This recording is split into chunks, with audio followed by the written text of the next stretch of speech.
آنکھ سے نکلتے ہوئے آنسو کی ایسی وضاحت عین اللہ ہی کر سکتا ہے۔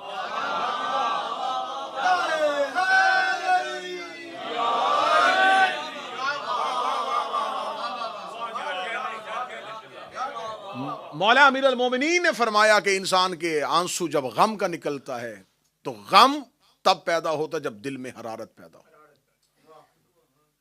دل حرارت پیدا کرتا ہے، دل کو تکلیف ہوتی ہے، جو ہی دل کو تکلیف ہوتی ہے تو خون میں حرارت آتی ہے، خون میں جب حرارت آتی ہے تو وہ خون انسان کی آنکھوں تک آتا ہے۔ مولا فرماتے ہیں کہ اللہ نے اس آنکھ کے پردے کے پیچھے ایک اتنی باریک جھلی رکھی ہے جو اس آنکھ کو پردے سے باہر نہیں آنے دیتی، اس خون کو آنسو کی صورت میں، ایک پانی کی صورت میں انسان کی آنکھ سے نکالتی ہے۔ مولا فرماتے ہیں یہ خون کی حرارت ہوتی ہے۔ اب حرارت سمجھ لی ہے تو اب اگلا فرمان سن لینا۔ میرے مولا فرماتے ہیں غم حسین مومن کے دل میں حرارت پیدا کرتا ہے۔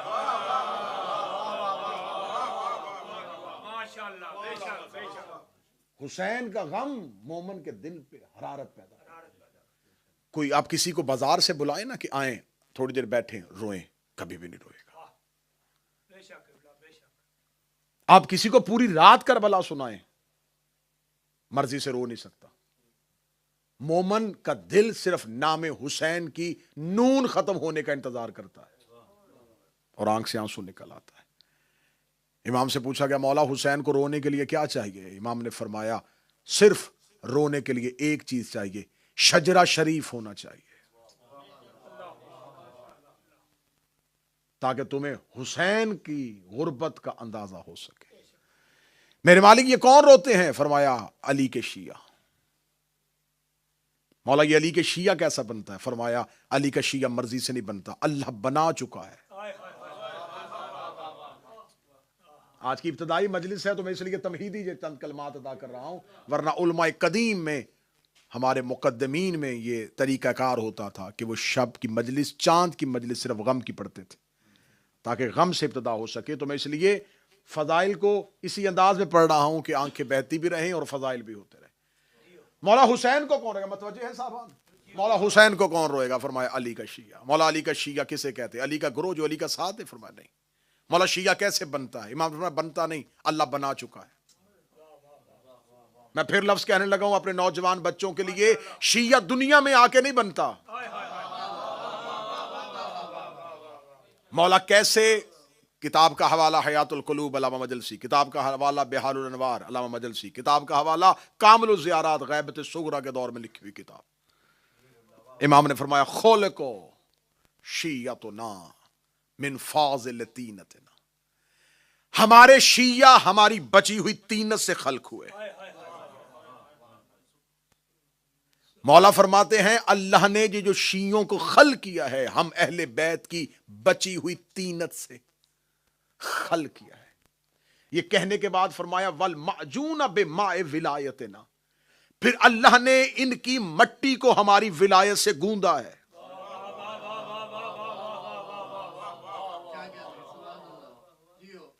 ان کو خلق کیا تھا ہماری بچی ہوئی طینت سے، ان کی مٹی کو گوندا ہے ہماری ولایت کے پانی سے۔ گوندنے کا، جب بھی آپ گوندنے کی بات کریں گے تو پہلا ذہن میں آئے گا کہ آٹا گوندا جاتا ہے۔ آٹا ایک علیحدہ شکل میں ہوتا ہے، اس میں پانی ملایا جاتا ہے، پانی ملانے کے بعد اس کو آپس میں گوند دیا جاتا ہے۔ گوندنے کے بعد اگر کوئی کہے اس میں آٹا علیحدہ کرو،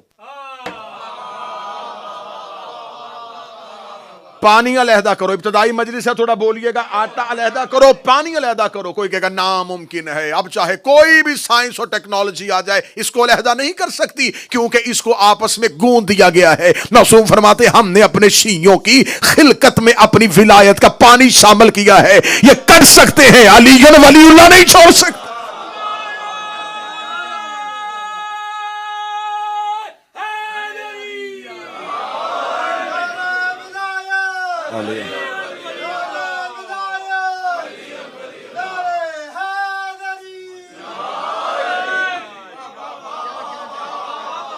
ان کو خل کر دیا گیا ہے،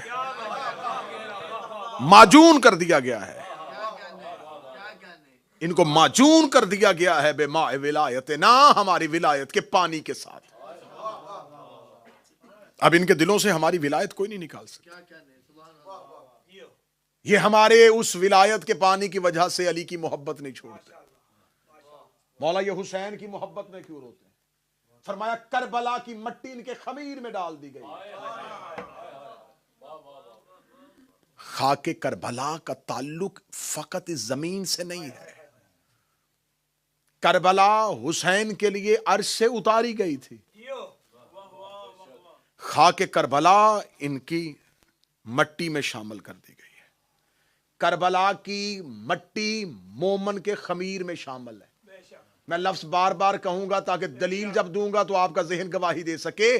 کربلا کی خاک عزادار کے خمیر میں شامل ہے. اور آج بھی معجزہ ہے کہ کربلا کی خاک جہاں بھی ہوتی ہے 10 محرم کو سرخ ہو جاتی ہے.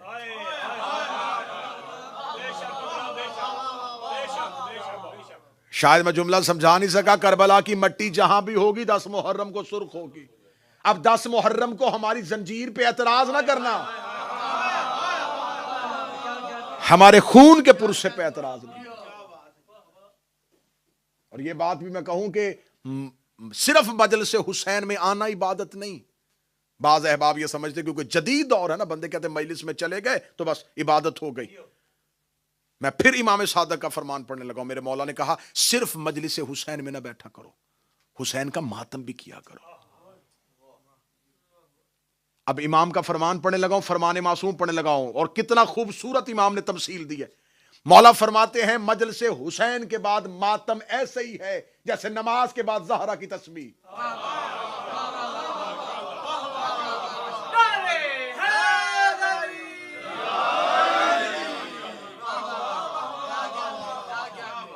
جیسے نماز کے بعد تسبیح زہرا کی حیثیت ہے, ویسی ہی مجلس شبیر کے بعد ماتم شبیر کی حیثیت. اور تسبیح فاطمہ میں بتا دیتا ہوں, ایک شخص نے آگے مولا سے پوچھا تھا, مولا ہم نماز پڑھتے ہیں خیالات بڑے آتے ہیں, اللہ قبول کر لیتا ہے. فرمایا پہلو بدلنے سے پہلے زہرا کی تسبیح پڑھ لیا کرو. اب میں فرمان معصوم پڑھنے لگا. مولا نے فرمایا نماز اگر قبول کروانی ہے تو نماز اگر خیالات سے بھری بھی تھی, پہلو بدلنے سے پہلے تسبیح زہرا پڑھ لیا کرو. مولا تسبیح زہرا پڑھیں گے نماز قبول ہو جائے گی. فرمایا تمہاری زخمی نماز کی چادر کا نام زہرا کی تسبیح ہے. زخمی نماز کو چادر زہرا ڈھانپ, تو یہ تسبیح زہرا تمہاری نماز کو ڈھانپ لیتی ہے. معصوم فرماتے ہیں صرف مجلس نہیں, ماتم. اور مجلس کا تسلسل جو ہے, کیونکہ آج پہلی مجلس ہے, شب کی مجلس ہے, میں اپنی قوم کے بچوں سے ضرور کہوں گا. ایک وقت ہوتا تھا جب احترام مجلس میں مجالس ہوتی تھی. اب کیونکہ احترام مجلس پڑھے نہیں جاتے, مجلس میں آتے. احترام مجلس بھی ایک چیز ہے. جیسے آپ مصلی پہ آتے ہیں تو مقدمہ ہے وضو. جب تک آپ کا وضو کا عمل نہیں ہوگا تو وضو کے لیے شرط ہے جو پانی آپ لے رہے ہیں اس کو پہلے دیکھیں, یہ آب مضاف تو نہیں ہے, یہ پاک پانی ہے, اس میں کوئی چیز تو شامل نہیں ہے. پھر آپ دیکھیں یہ پانی میں کوئی رنگت اس کی تبدیل تو نہیں ہے. پانی صاف ہوگا وضو ہوگا, وضو پورا ہوگا نماز ہوگی. ہر عبادت سے پہلے کچھ مقدمات ہیں. مجلس شبیر اس چیز کا نام نہیں, آئیں اور سیدھے آ کے بیٹھ گئے. بعض لوگوں کے ذہن میں یہ خیال ہوتا ہے کہ ہم مجلس میں تب جائیں گے جب پڑھنے والے کا بالکل جو مین پڑھنے والا اس کا ٹائم ہوگا تو ہم مجلس میں جائیں گے. اس ایک طریقہ کار نے میری قوم کو مجلس کے تقدس سے دور کر دیا. بعض لوگ سمجھتے ہیں کہ ہم مجلس میں اخیر میں جائیں گے تو پھر بھی قبول ہے. مجلس کی پہلی صف میں بیٹھنا ایسے ہی ہے جیسے جماعت کی نماز کی پہلی صف میں آنا.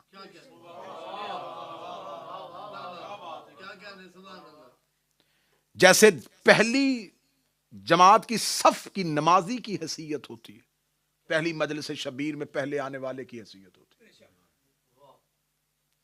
پہلے آنا مجلس حسین میں اس لیے ضروری ہے کہ جو سب سے پہلے آتی ہے وہ مادر حسین ہے. جو چاہتا ہے کہ مادر حسین کی دعا جلدی لے تو وہ مجلس حسین میں پہلے آئے. مجلس میں سب سے بعد میں نکلنا یہ بھی میرے آئمہ کی سنت ہے. پہلے آنا بعد میں نکلنا, تقدس کو ملحوظ خاطر رکھنا, احترام کو ملحوظ خاطر رکھنا, آپ کے گھر میں کوئی مہمان آئے اور وہ مہمان آ کے اونچی آواز میں کہہ کے لگائے تو آپ اس کو بدتمیزی شمار کرتے ہیں. وہ آپ کے گھر میں بیٹھ کے فضول باتیں کرے تو آپ کو لغویات بکنے والا بدتمیز لگتا ہے. تو یہ امام بارگاہ جو ہے یہ حسین کا گھر ہے. ان 9 دنوں میں یہ احتیاط کیجئے گا کہ آپ نے اپنی ذاتی گفتگو کرنی ہے امام بارگاہ کی حدود سے باہر.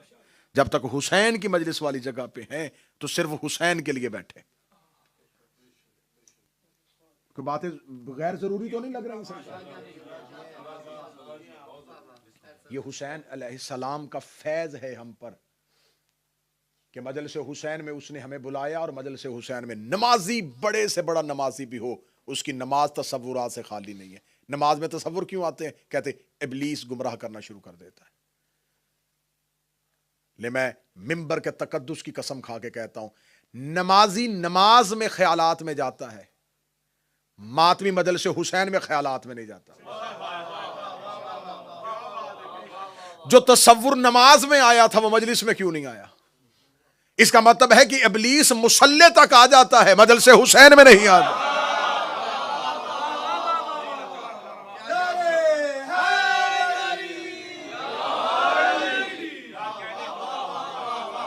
وہ مصلی تک پہنچ گیا، اس کی رسائی نمازی کے مصلی تک ہے، حسین کی مجلس میں نہیں.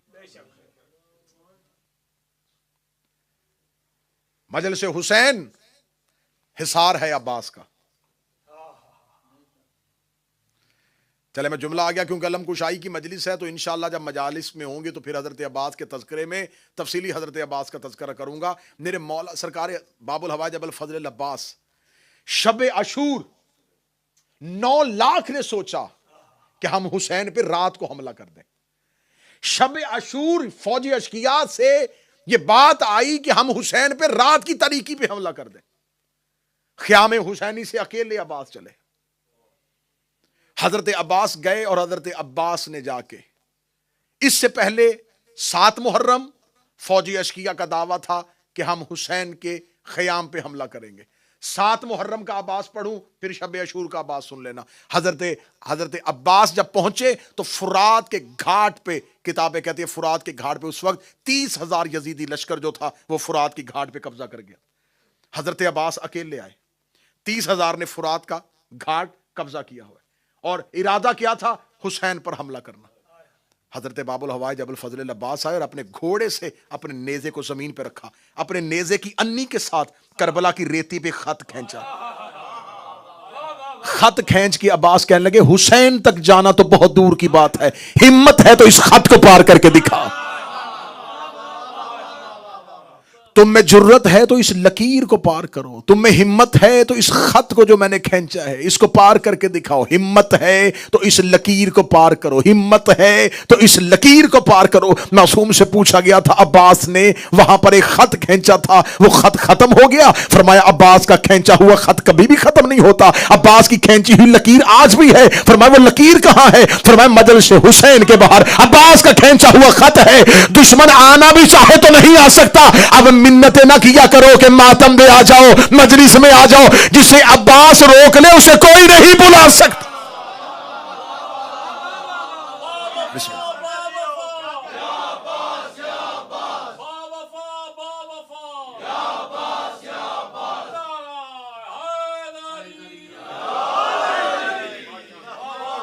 آپ نے خلوص نیت کے ساتھ آپ مجالس میں آئے، آپ عزاداری حسین علیہ السلام کو بالکل خلوص نیت کے ساتھ، جیسے نمازی نماز میں خلوص دکھاتا ہے ویسے حسین کے ماتم میں خلوص دکھاؤ، ویسے حسین کے عزاداری میں خلوص دکھاؤ. ایک دور ہوتا تھا گلی محلے میں بحثیں ہوتی تھی، اب اس سے زیادہ خطرناک دور یہ ہے، اب ہے سوشل میڈیا پہ بحثیں. اعتراض کرنے والے کا چہرہ بھی نظر نہیں آتا، اور جہاں چہرہ نظر نہ ہو وہاں آنکھوں کی دید اور شرم بھی ختم ہوتی ہے. 200-250 سوالات کم از کم ایسا ہے جو دشمن تیار کر کے بیٹھا ہوتا ہے محرم سے پہلے. جو ہی محرم کی آمد آتی ہے میری قوم کا بچہ کوئی پوسٹ لگاتا ہے، کوئی سٹیٹس لگاتا ہے، نہیں کالے کپڑے قرآن میں کہاں ہے، ماتم قرآن میں کہاں لکھا ہے، زنجیر قرآن میں کہاں لکھی. میں اپنی قوم کے بچوں کو آج ہی جواب دے دیتا ہوں. جو یہ پوچھے نا قرآن میں کہاں لکھا ہے، اسے پوچھو کہ کیا آپ سب کچھ وہی کرتے ہیں جو قرآن میں لکھا ہے؟ اگر آپ سب کچھ وہی کرتے ہیں جو قرآن میں لکھا ہے تو آپ بتائیں مذہب جعفریہ کے علاوہ 4 آئمہ ہیں. ان چاروں کے نام قرآن میں کہاں ہیں؟ ان چاروں کی فقہ قرآن میں کہاں ہے؟ 57 اسلامی ملک ہیں، ان کے نام قرآن میں کہاں ہیں؟ ان کے اندر جو قانون پاس ہے وہ آئین کہاں ہے؟ جو آج اسلامی نظام قائم ہے وہ نظام قرآن میں کہاں ہے؟ چھوڑ دو دنیا داری کی باتیں، نماز کی رکعتیں قرآن میں کہاں ہیں؟ رکوع میں کتنی دیر رکنا یہ قرآن میں کہاں ہے؟ سجدے میں قرآن کا حکم کہاں ہے؟ زکوٰۃ کتنی بھیڑ پہ، کتنی بکریوں پہ، کتنی سونے پہ، چاندی پہ قرآن میں کہاں ہے؟ کعبے کے 7 چکر قرآن میں کہاں ہے؟ صفا مروہ کی صحیح قرآن میں کہاں ہے؟ منع میں جانا قرآن میں کہاں ہے؟ عرفات میں رکنا قرآن میں کہاں ہے؟ مزدلفہ میں جانا قرآن میں کہاں ہے؟ اگر یہ ساری چیزیں قرآن میں نہیں ہیں تو پھر کام کیوں کر رہے ہو؟ کہتے ہیں یہ قرآن میں نہیں ہے، قرآن میں ہمیں نظر نہیں آ رہی لیکن ہمارا اس پہ یقین ہے۔ اچھا چلو ٹھیک ہے، جو قرآن میں آج ہم سے میری قوم کے بچوں سے پوچھتے ہیں یہ بھی قرآن میں نہیں ہے، یہ بھی قرآن میں نہیں ہے، یہ بھی قرآن میں نہیں ہے، تو جو کچھ قرآن پہ لکھا ہے اس پہ سارے عمل کر رہے ہو؟ قرآن میں لکھا ہے کہ جھوٹ نہیں بولتے، تو کیا سارے مسلمان ایسے ہیں جو جھوٹ نہیں بولتے؟ قرآن میں لکھا ہے حسد نہیں کرتے، کیا سارے ہی ایسے ہیں جو حسد نہیں کرتے؟ غیبت نہیں کرتے، مال حرام نہیں کرتے؟ جو کچھ قرآن میں حکم ہے وہ کیا سارا کچھ سارے کرتے ہیں؟ اس کا مطلب ہے کہ تجھے شریعت سے محبت نہیں، حسین سے دشمنی ہے۔ تجھے دین سے محبت نہیں، تجھے حسین سے دشمنی ہے۔ یہ قرآن میں کہاں لکھا ہے؟ یہ قرآن میں لکھا ہے۔ اللہ صرف حکم دیتا ہے، تشریع رسول کرتا ہے۔ بس میں آخری بات کہنے لگا ہوں، اللہ صرف حکم دیتا ہے، تشریع رسول کرتا ہے۔ خدا نے صرف حکم دیا اقیم الصلاۃ، بس نماز قائم کرو۔ اب اتنے میں کہہ رہا ہوں کہ صرف باب الصلاۃ، کتاب الصلاۃ اگر اٹھا لیا جائے تو الماریاں بھری ہوئی ہیں علماء کی۔ خدا نے صرف اتنا کہا ہے کہ نماز پڑھو، آگے مولویوں کی بحثیں کتنی پڑھنی ہے، نماز اجارہ کون سی ہے، نماز عہد کون سی ہے، نماز میت کون سی ہے، غصبی جگہ پہ کیسے ہوتی ہے، ڈوبتے ہوئے کیسے نماز ہوگی، اشارے سے نماز کیسے ہوتی ہے، اندھے کی کیسے ہوگی، گونگے کی کیسے ہوگی، مسافر کی کیسے ہوگی، قصر کون سی ہوتی ہے، قضا کون سی ہوتی ہے۔ یہ تو پورا کا پورا باب کھول دیا ہے، قرآن میں تو کہیں نہیں تھا۔ قرآن نے صرف حکم دیا تھا قائم کرو، اور آگے جتنی اتنی رکھتے، جمعہ میں یہ، فجر میں یہ، مغرب میں یہ، مسافر کی یہ، قصر یہ، قضا یہ۔ خدا نے کہا آتو زکات، زکات دو، پورا باب ہے، اتنی اتنی اتنی دینی۔ خدا نے کہا حج کرو، پورے کا پورا باب ہے۔ خدا نے کہا جہاد کرو، پورے کا پورا باب ہے۔ تو جب ہم نے علماء سے پوچھا، جب خدا نے اتنی تفصیل بتائی ہی نہیں ہے تم کرتے کیوں ہو؟ کہتے ہیں خدا صرف حکم دیتا ہے، تشریع رسول کرتا ہے۔ خدا حکم دیتا ہے، تشریع رسول کرتا ہے۔ خدا حکم دیتا ہے، تشریع رسول کرتا ہے۔ خدا نے صرف حکم دیا تھا قربا سے مودت کرو، رسول نے حسین کو چوم کے تشریح کر دی تھی۔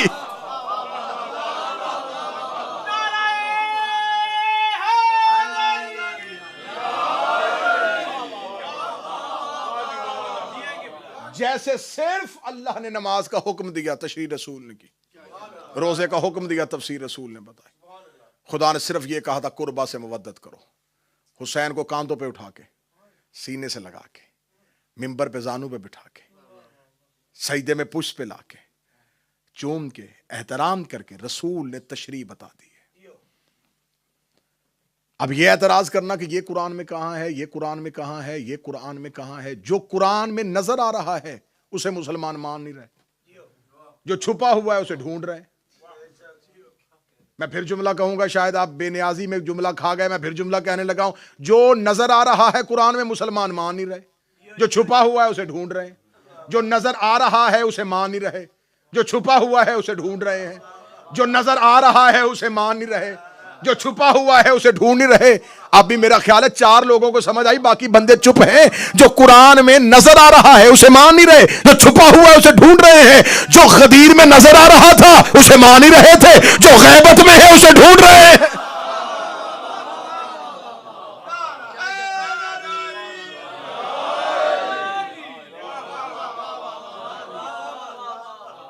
متوجہ ہے صاحبان بات کی بات؟ غم حسین کا تعلق جو ہے وہ صرف حسین کے عزادار اور مومن کے ساتھ، قلوب میں حرارت پیدا کرنا، دلوں کو ولایت علی دینا، یہ ہے کرم مادر حسین کا۔ محرم اس کرم کا اظہار ہے۔ میں پھر جملہ اچھا کر کے کہنے لگا ہوں، اس سے بہتر جملہ میرے کوزہ معرفت نہیں ہے۔ محرم ہماری خلقت کے مقصد کا اظہار ہے۔ مولا حسین عزت عطا فرما۔ ہم محرم میں زمانے کو بتاتے ہیں کہ ہم کیوں ہیں۔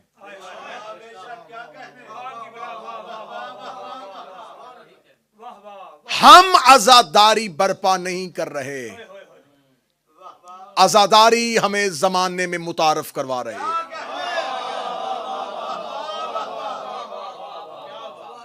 ہم مجلس شبیر نہیں کر رہے، مجلس شبیر ہماری پہچان بتا رہے ہیں۔ ہم حسینیت کو قائم نہیں کیے ہوئے، حسینیت ہمیں بچائے ہوئے۔ کلو شائن یرجعو الی الاصل، ہر چیز اپنے اصل کی طرف پلٹتی ہے۔ یہ قانون ہے، یہ لا ہے کہ ہر چیز اپنے اصل کی طرف پلٹے گی۔ آپ مٹی کا ڈھیلا اٹھائیں، ہوا میں اڑائیں، وہ نیچے آئے گا، کیونکہ اس کا مرکز نیچے ہے۔ آپ ماچس کی تیلی جلائیں، شعلہ اوپر جائے گا، کیونکہ قرہ نار اوپر ہے۔ جو چیز جس مرکز سے ہو اس کی طرف پلٹتی ہے۔ مومن مرضی سے مجلس میں نہیں آتا،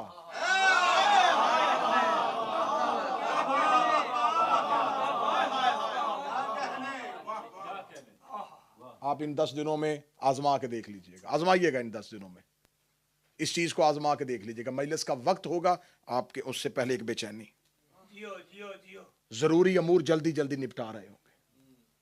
میں ممبر کے تقدس اور مولا عباس کا علم ضامن ہے، میں گواہی بنا کے کہہ رہا ہوں، اتنا لوگ خوشیوں کا انتظار نہیں کرتے جتنا حسین کے عزادار رونے کا انتظار کرتے۔ انسانی فطرت ہے، انسان غم سے گھبراتا ہے۔ اسے پتا چل جائے فلاں جگہ پہ غم کی محفل ہے، وہ کبھی نہیں جائے گا، نہیں یار، دل پریشان ہو جائے گا۔ آپ آزمائیے گا، ان 10 دنوں میں آپ مجلس کے بغیر رہ ہی نہیں سکتے۔ جتنے بھی ضروری کام ہو، بندہ کہتا ہے یار جلدی جلدی ختم کرو، جلدی جلدی ختم کرو۔ چھوٹے چھوٹے بچے لے کے مائیں سخت موسم میں گھروں سے نکلتی ہیں۔ مجھے حسین کی قسم، لوگ یہ سمجھتے ہیں شاید ہم مجلس میں جا رہے ہیں، حسین کی ماں دروازے پہ کھڑی ہو کے تمہیں آواز دے رہے، تمہیں بلایا جاتا ہے۔ حسین کی ماں نام لے لے کے بلاتی ہے، مجلس سے ایک رات پہلے فرشت بنتی ہے، حسین کا بیٹا اور حسین کی بہن فرشت بناتی ہے۔ جب مومنین مجلس میں آتے ہیں، دروازے پہ سجاد استقبال کرتے ہیں۔ پلٹ کے آ گئے تھے مدینے واپس، آباد ہو گیا تھا مدینہ۔ منہال کوفی آیا مولا سجاد کے پاس، اس نے کہا مولا مجھے خبر ہوئی آپ بہت روتے، مولا کربلا نے آپ کو ضعیف کر دیا، لیکن مولا ہم کیا کریں، میں اجازت لینے کے لیے آیا ہوں، میرا بیٹا جوان ہے، کربلا کے بعد میرا جی نہیں کرتا کہ ہم کوئی خوشی کریں۔ میں نے جملہ چھپایا تھا، اب اگر تم ہائے کہہ سکو تو میں جملہ بدلتا ہوں۔ منہال کہتا اکبر کے بعد جی نہیں کرتا کہ بیٹے کی شادی، مولا اکبر و قاسم کے بعد جی نہیں کرتا بیٹوں کی شادیاں کریں۔ اے میرا مولا پوچھنے آیا ہوں، اجازت ہے میں بیٹے کی شادی کر دوں؟ ہاں ہاں منہال، یہ واجبات میں سے ہے، منہال جلدی کرو۔ میرے مولا پھر ایک حسرت ہے، آپ آئیں گے؟ جو ہی منہال نے مولا سجاد سے کہا نا آپ آئیں گے، سجاد رو کے کہتے ہیں کربلا کے بعد خوشیاں؟ جب سے میرا اکبر گھوڑے کی زین سے گرا مجھے خوشیاں اچھی نہیں لگتی۔ منہال کہتا مولا پھر ٹھیک ہے، میں بیٹے کی شادی نہیں کروں، مولا جب تک آپ نہیں آئیں گے۔